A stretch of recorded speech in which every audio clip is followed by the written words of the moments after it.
14 февраля 1876 года останется черным днем в истории компании Western Union.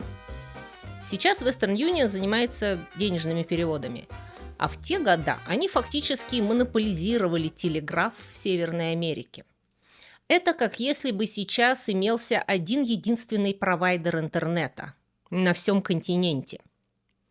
В тот день их главный инженер Элиша Грей отправил в патентное бюро заявку на свое новейшее изобретение – передачу звуков путем вызывания электрических колебаний с помощью переменного сопротивления.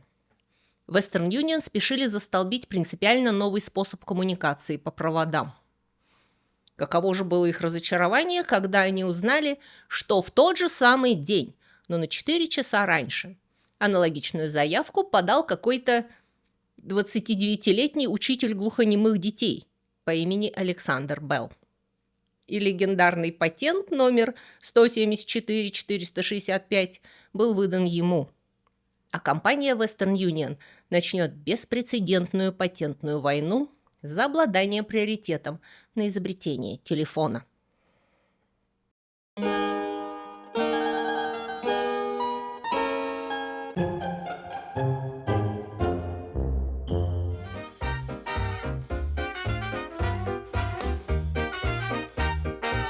Добро пожаловать в 70-е годы 19 века.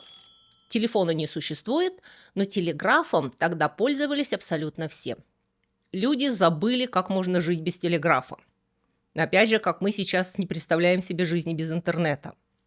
Для бизнесменов, а также журналистов, политиков, работников транспорта, просто для богатых людей, телеграммы стали рутинной частью повседневной жизни. Вечером телеграфируйте мне на Бейкер-стрит, как дела? Это все? Слушаюсь, сэр. А теперь нам остается запросить телеграфом о Кэбмане номер 2704. И увеличение эффективности телеграфного сообщения было одной из текущих повесток для изобретателей того времени. А это был их золотой век. Компания Western Union, располагающая практически неограниченными материальными ресурсами, а также неограниченным доступом к ресурсам интеллектуальным, наняла прославленного изобретателя Томаса Эдисона, о котором вы все знаете, и инженера-электрика Элишу Грея, о котором вы, возможно, слышите впервые, но он тоже был знатный изобретатель с 70 патентами в кармане. Чтобы придумать способ передавать по одному телеграфному проводу одновременно несколько сообщений, поскольку тянуть новые телеграфные линии было дорого и долго. Но с точки зрения физики ничто не мешало передавать по одной проволоке одновременно несколько сигналов. Проблема была только придумать технологию, которая бы позволяла на приемной стороне этого провода эти сигналы разделять и распределять по соответствующим получателям. Это называлась идея гармонического телеграфа. И, собственно, над этим начали работать Грей и Эдисон. И они были далеко не единственной командой в мире, которая была занята этой проблемой. Целые орды инженеров, электриков и телеграфистов пытались придумать, как можно разделять каналы телеграфного сообщения. Как же в этот славный поток затесался учитель, не имевший никакого инженерного образования и всю жизнь пытавшийся придумать, как научить глухих детей говорить.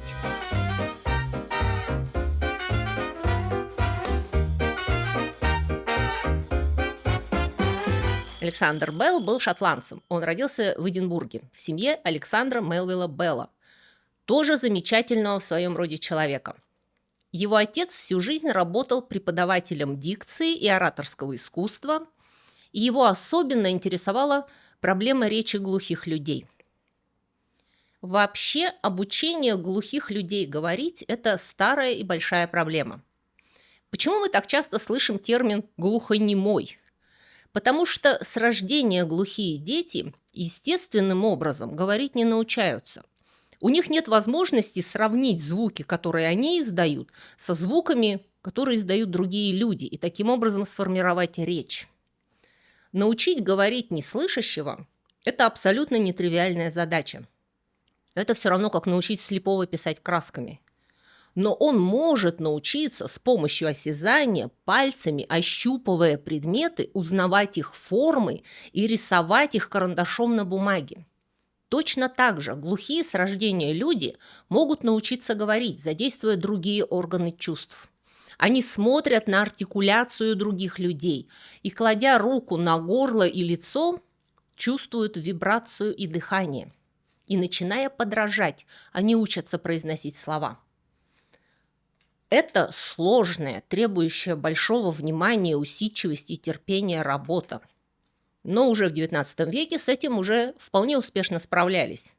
Правда, только люди, у которых были деньги на специальных учителей. И это то, чем занимался отец и тезка нашего героя.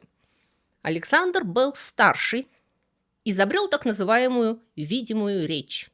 Специальный фонетический алфавит для глухих, у которого на самом деле были более широкие возможности. Он предложил систему знаков, которые изображают разнообразные звуки, буквально, визуально, в виде схематической картинки, показывая форму и расположение органов речи, гортани, языка. И человек, знающий эти знаки, видимую речь, мог произносить звуки абсолютно любого языка, в том числе, который был ему неизвестен или не слышен. Александр Белл-старший обучил своих сыновей видимой речи, и Александр-младший, Алик, как все его называли, еще мальчиком участвовал в публичных демонстрациях отца и поражал аудиторию тем, как он мог говорить совершенно без акцента на сложных языках, которые он не знал, вплоть до санскрита, просто следуя символам, написанным на бумаге, как по нотам. То есть проблемы глухих людей и связанные с ними вопросы акустики окружали Алика с детских лет. Особенно глубоко его затронуло то, что его собственная мать, к которой он был очень привязан, рано начала терять слух. Алик выучил язык глухонемых специально, чтобы сидеть с ней рядом и отстукивать у ней на руке разговоры, которые велись в гостиной. Или он пытался говорить очень четко прямо ей в лоб, и она могла слышать его голос через вибрацию в кости. Мать, кстати, поощряла его заниматься музыкой, и он, не имея никакого формального обучения, сам выучился играть на фортепиано и регулярно развлекал семью и гостей. Вообще, Алик с детства был очень любознательным и склонным к экспериментам парнишкой. Отец поощрял его, и в 1863 году он взял своих сыновей посмотреть на механического человека Чарльза Уитстона, автомат, который имитировал человеческий голос. Алик был совершенно очарован машиной, выписал немецкую книгу, описывающую его устройство, сам перевел ее и вместе с братом Мелом построил свою собственную удивительно реалистичную механическую голову, которая могла говорить несколько слов и пугать соседей. Вообще, формального образования у Алика было удивительно мало. Он начал учиться в колледже, но так и не закончил. Не от недостатка способностей, а потому что он с юности был фактически подмастерьем своего отца и обучался на практике.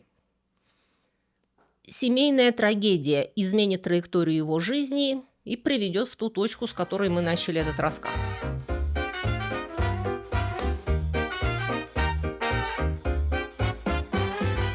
Когда братья Белл выросли и начали получать образование, семья перебралась из Шотландии в Лондон, и там их настиг туберкулез. На тот момент, напоминаю вам, туберкулез не считался заразной болезнью. Чехотку связывали с большими городами, грязным воздухом, большим количеством народа и нервной современной жизнью. И братья Беллы получили все это сполна. В конце 1867 года младший брат, 18-летний Эдвард, умер от туберкулеза.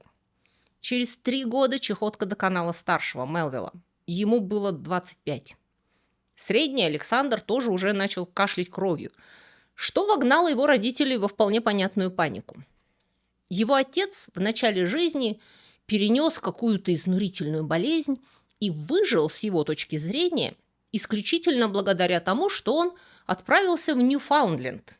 Это самый северо-восток Канады. И он там выздоровел.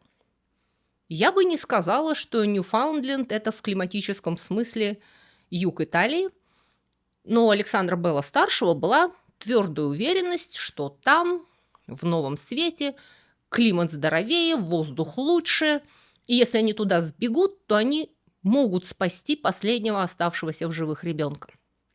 В 1870 году Беллы продают все имущество и переезжают в Канаду.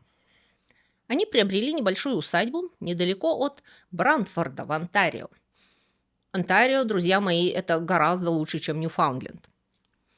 Имение Беллов стояло на большой реке и состояло из фруктового сада, большого фермерского дома, конюшни, свинарника и курятника. Поначалу Алек вовсе не был в восторге, что его заставили переехать из столицы мира, Лондона, в какую-то деревню на краю цивилизации. Он драматически писал друзьям, что едет в Канаду умирать. Но вместо этого он устроил мастерскую в переоборудованном каретном сарае и быстро поправился на сельском воздухе и окреп. Вскоре он подружился с индейцами из резервации иракезов на другом берегу реки. Алек выучил их язык на слух. И поскольку у тех не было письменности, он перевел его неписьменный словарь в символы видимой речи. Фактически дал индейцам письменность, не оригинальную, но фиктивную. За это он был удостоен звания почетного вождя.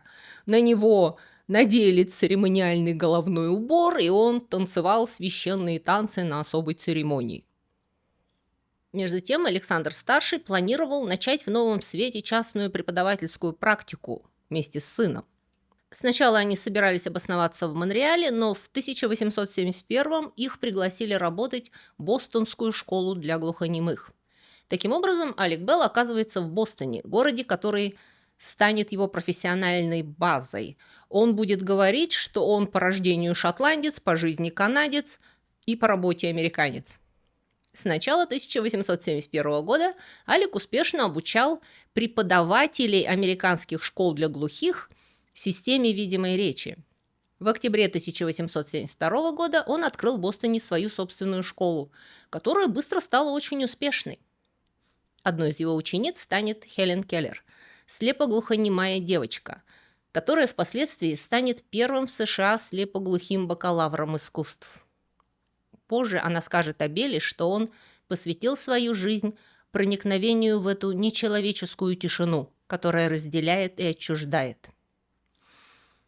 Она также начнет очень критично относиться к его принципам обучения глухих людей, но гораздо позже, когда она сама станет учителем и адвокатом слабослышащих. Но об этом потом, если успеем. А сейчас мы почти добрались до изобретения телефона.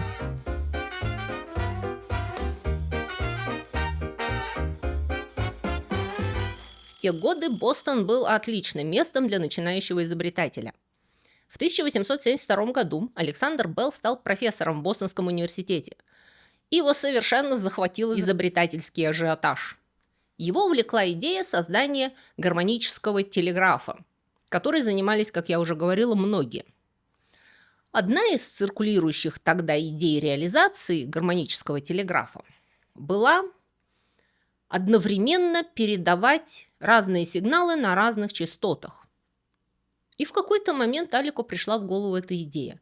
Если уж мы пытаемся передавать по телеграфному проводу сразу несколько сигналов, каждый на своей частоте, то почему бы нам не попытаться передавать сразу целый голос? И здесь Белл оказался в уникальном положении. Может быть, он меньше знал об электричестве, чем Томас Эдисон, но зато Алек знал абсолютно все о человеческом голосе. Он знал, как голос рождается, он знал, как функционирует слуховой аппарат, он знал, как звуки передаются в среде.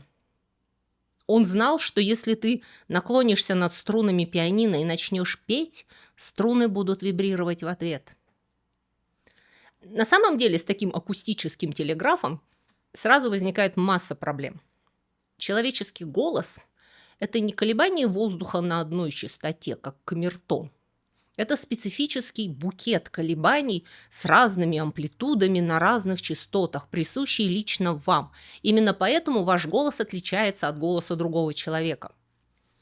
И в отличие от телеграфного сигнала, акустические волны, создающие человеческий голос, проходят через воздух, через среду, непрерывно. Телеграфный сигнал – это по определению прерывистый сигнал. Бип, бип, бип, бип, бип, бип, бип. Телеграфный ключ физически замыкает и размыкает электрическую цепь. При передаче же музыки или голоса нужно не прерывать сигнал, а модулировать его, плавно изменять сигнал, не прерываясь. У Белла не было ни оборудования, ни, честно говоря, специальных навыков и умений, чтобы воплотить свои идеи в жизнь. Но, к счастью, он встретился с Томасом Уотсоном, опытным конструктором-электриком, который станет вторым человеком в его компании. И эти двое начнут работать над своим прототипом гармонического телеграфа, который способен передавать не просто точки и тире, но музыку и голос. Примерно в то же время Алек познакомится с другим персонажем, который сформирует его будущее – Гардинером Хаббардом, чью юную дочь Мейбл он будет учить говорить внятно и чисто. Мейбл переболела скарлатиной в 5 лет и совершенно оглохла, но она научилась читать по губам и прекрасно говорила, однако отец отправил ее к профессору Беллу совершенствовать дикцию. Мейбл была бойкой, уверенной в себе девушкой, и ей Алекс поначалу совершенно не понравился. Она сочла его неуклюжим, застенчивым, лохматым и вообще не джентльменом. Зато ее отец, мистер Хаббард, увидел в молодом учителе огромный потенциал. Хаббард был исключительно активным и нетривиальным человеком. Это очевидно даже по фотографии. Юрист по образованию и предприниматель по духу, он в отсвете своей жизни оказался личным врагом компании Western Union. Дело в том, что Хаббард был категорически против монополизации телеграфа. Он считал, что телеграф не должен принадлежать одной частной компании, и если это произошло, он должен быть национализирован. Что, как вы догадываетесь, и сделало его врагом номер 1 для телеграфного монополиста. И Хаббард начинает делать все возможное, чтобы разбить их монополию, а для этого он готов вложиться в любой проект альтернативного телеграфа. И он становится неостановимым паровозом для довольно-таки инертного, сомневающегося в себе, неуверенного вагона Александра Белла. Хаббард фактически поставил Беллу ультиматум. Он перестает тратить время на преподавание глухим детям и заикам-барышням и прочую ерунду и полностью концентрируется на изобретении нового, лучшего телеграфа. А иначе Хаббард запретит ему жениться на его дочери, в которую Белл успел по уши влюбиться. Но если Алек возьмется за ум, Хаббард предоставит ему дом, мастерскую, деньги на расходы и юридическую поддержку до тех пор, пока он не изобретет новый телеграф и уроет Western Union. Точно так же, как инсулин не был изобретен с нуля, телефон не был изобретен с нуля. Еще в 1854 году Шарль Бурсель, французский инженер-телеграфист, теоретически предположил, что речь, звуковые волны, можно передавать при помощи электросигнала, преобразуя движение гибкой диафрагмы в изменяющийся электрический ток. Он не создал прототипа, но точно и правильно описал принцип. В Германии Иоганн Филипп Рейс сконструировал в 1861 году экспериментальное устройство, которое он назвал телефоном. В передатчике Рейса использовалась вибрирующая мембрана, которая периодически размыкала и замыкала электрическую цепь. Устройство Рейса было способно передавать простые звуки и в некоторых случаях малоразборчивую речь. В период с 1850 по 1870 годы Антонио Миуччи, итальянский иммигрант, живший на Стейтен-Айленде, напротив Нью-Йорка, работал над устройствами для передачи голоса, которые он называл телетрафоно. Его жена была больна и лежала в постели на другом этаже их дома. И для связи с ней Миучи создал какой-то прибор с диафрагмами и электромагнитными компонентами, но ни один из его сохранившихся чертежей не изображает аппарат, действительно способный передавать разборчивую речь. И тут мы приближаемся к началу 1876 года, когда у мистера Хаббарда лопается терпение. И он собирает разрозненные заметки, чертежи и наброски Александра Белла, и даже не посоветовавшись с самим изобретателем, потому что Хаббард прекрасно знал, что ему скажет Алек, что идея незрелая, что еще не готова и нужно больше времени. Хаббард оформляет патентную заявку на имя Белла и лично относит ее в патентное бюро. В тот же день Элиша Грей отправляет по почте свою заявку на аналогичное изобретение. Заявка Грея проходит позже, и 7 марта 1876 года Патентное ведомство США выдало Александру Беллу патент номер 174-465 на способ и устройство для телеграфной передачи голосовых и иных звуков посредством создания электрических колебаний, сходных по форме с колебаниями воздуха, сопровождающими указанные голосовые или иные звуки. О, да, Алек был в ярости на Хаббарда за его самоуправство. Но было уже поздно кукарекать. Точнее, оставалось кукарекать в динамик, пока тебя не услышат на другой стороне. Потому что теперь ему нужно было срочно такое устройство построить и заставить работать. А до того момента у Белла и Уотсона ничего толком не получалось.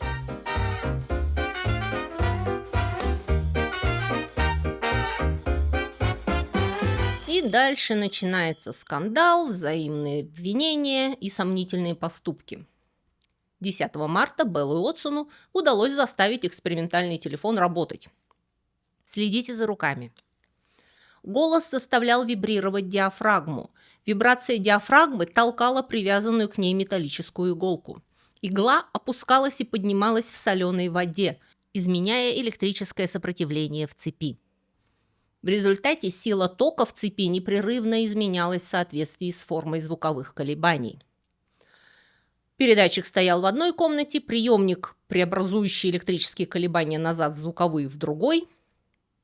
По легенде, вечно неуклюжий Белл опрокинул на себя кислоту из батареи и закричал: «Мистер Уотсон, идите сюда, вы мне нужны!» Это было первое полученное телефонное сообщение, потому что Уотсон, находившийся в другой комнате, услышал его из динамика и пришел на помощь. Позднее Уотсон скажет, что этот эпизод был очень символичным. Первое телефонное сообщение оказалось просьбой о помощи, и, по его мнению, именно в этом и заключается одна из главных задач телефона. Проблема с этой замечательной легендой в том, что такой жидкостный передатчик, в котором игла опускается и поднимается в стакане с водой, это не изобретение Белла, а Грея. То самое, которое пришло на 4 часа позже. И вы сейчас во многих местах услышите или прочитаете, что якобы это означает, что Александр Белл украл идею Грея. На самом деле этот прославленный эксперимент «Несчастный случай» был сделан Беллом и Уотсоном просто чтобы проверить принцип. Белл еще за несколько лет до этого пытался использовать в передатчике ртуть, но у него не получилось. Я уж не говорю о том, что трудно себе представить функционирующий телефон, работающий на плещущейся ванночке с ртутью. И впоследствии Белл полностью избавился от жидкости в своем передатчике, заставив иглу, привязанную к диафрагме, колебаться в магнитном поле электромагнита. У него эта штука долго не работала, и в патентной заявке, выпихнутой Хаббардом, не был описан конкретный агрегат, а только теоретическая модель, под которую попадал и белловский передатчик с электромагнитом, и жидкостный передатчик Грея. И согласно адвокатам, нанятым мистером Хаббардом, эта заявка пришла на 4 часа раньше, так что Грей вместе с Western Union могут кусать себе локти. Никто не сомневается сейчас в том, что Белл не своровал у Грея его идею. Но вот в том, что Хаббард подкупил работника патентного бюро, уговорив его проштемпелевать их заявку более ранним временем, тогда как на самом деле заявка Грея пришла первой, об этом говорят до сих пор. И биографы разделились на две непримиримые группы, защищающие приоритет Белла и защищающие приоритет Грея. Но самое интересное, что если бы один из них пришел в патентное бюро на день позже, причем неважно кто, мы бы сейчас не сомневались в том, что все равно настоящий функциональный телефон не будет изобретен без участия Томаса Эдисона. Потому что как магнитный передатчик Белла, так и жидкостный передатчик Грея невозможно было оформить функциональный телефонный аппарат. Только изобретение угольной мембраны Эдисона через 2 года превратило телефон в портативное устройство, которое смогут использовать нормальные люди. А до этого Белл и Уотсон с гордостью демонстрировали свои неуклюжие и хриплые аппараты в Канаде и в Штатах, и поначалу всех ужасно впечатляло и веселило слышать едва различимые голоса за несколько километров. Тем временем мистер Хаббард основал компанию Bell Telephone Company 9 июня 1877 года, назначив себя президентом, а Белла главным электриком. 2 дня спустя Алек Белл и Мейбл Хаббард наконец поженились.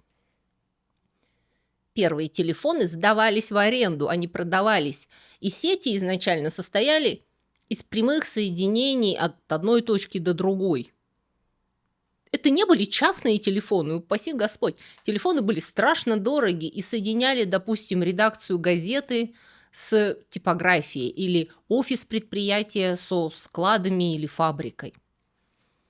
Постепенно количество абонентов росло, и появилась новая структура. Все телефоны стали подключаться к одному центральному пункту. В этом пункте стоял коммутатор. Панель с гнездами, на которой с помощью проводов можно было временно соединять любые 2 линии по запросу. Первая телефонная станция была открыта в 1878 году. Она обслуживала несколько десятков абонентов. Первыми операторами коммутаторов были мужчины-телеграфисты. Но быстро выяснилось, что для оператора важны не технические знания, а вежливость и терпение. И очень быстро мужчин вытеснили пресловутые девушки-телефонистки. Алло, девушка, здравствуйте! С наступающим вас Новым годом! Спасибо. Будьте любезны, на Москву примите заказ. С 1878 года Western Union начала строить свою телефонную сеть, используя разработки Эдисона и Грея и свои уже существовавшие телеграфные линии. Компания утверждала, что ключевые элементы телефонной технологии не принадлежат Беллу, и что его патенты либо слишком общие, либо вообще недействительные. Хаббард бросился в атаку. За 18 лет компания Bell Telephone Company столкнулась с 587 судебными исками против своих патентов и не проиграла ни одного. Лабораторные журналы Белла точно датировали каждый этап его работы.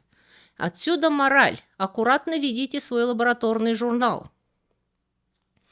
Кульминация наступила в 1879. Осознав риск проигрыша и возможный крах всего бизнеса, Western Union согласилась на мирное соглашение. По условиям договора Western Union признала приоритет патентов Белла, полностью вышла из телефонного бизнеса и передала компании Bell свои телефонные аппараты, сеть и абонентскую базу.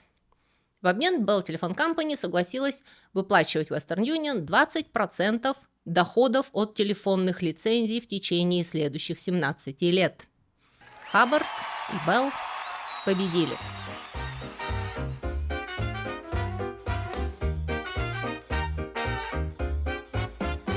Тем не менее, все эти склоки, совершенно не соответствующие характеру Алека, вынудили его уйти из компании, названной его именем. И он с моральной и материальной поддержкой жены пустился изобретать самые разные вещи.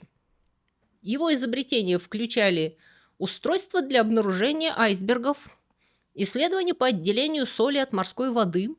В собственном доме Белла использовался сконструированный им кондиционер.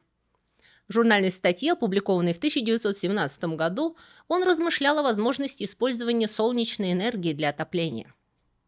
Его исследования превосходили современные технологии магнитных носителей и волоконно-оптических систем связи, и свой фотофон, передававший звук по лучу света, Белл вообще считал своим самым важным изобретением, а не телефон.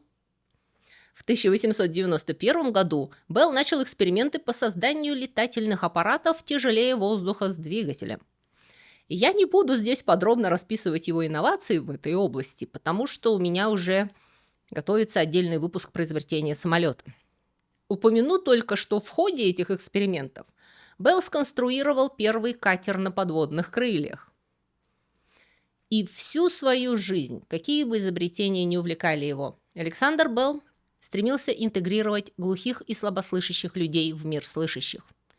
Это была его основная задача и призвание. Он был решительным противником языка жестов, считая, что они изолируют слабослышащих людей, вместо того, чтобы объединять их со всем остальным человечеством.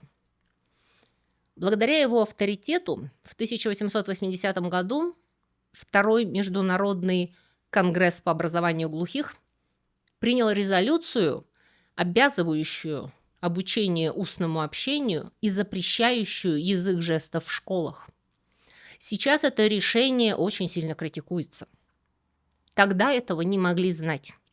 Но запрещая глухим детям общаться знаками, мы не стимулируем их учиться читать по губам и говорить, а лишаем единственной возможности общения в раннем возрасте, что, как, к сожалению, было доказано, может быть совершенно деструктивным для психики. Такие люди не успешнее ассимилируются в общество, а могут оказаться вообще без языка. Но Александр Белл не мог этого знать.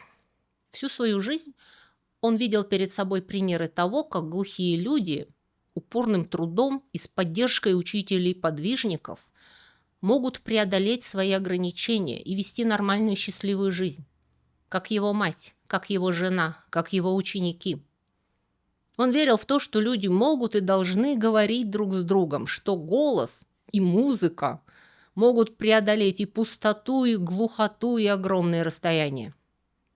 Очень многие люди пытались изобрести телефон, но далеко не все они пытались преодолеть тишину, которая разделяет и отчуждает, о которой говорила Хелен Келлер. Александр Белл умер 2 августа 1922 года в возрасте 75 лет. И все телефоны Северной Америки замолчали на 1 минуту в честь человека, подарившего людям возможность непосредственного общения на расстоянии. На сегодня у меня все. Не забудьте поставить лайк и подписывайтесь на мой канал.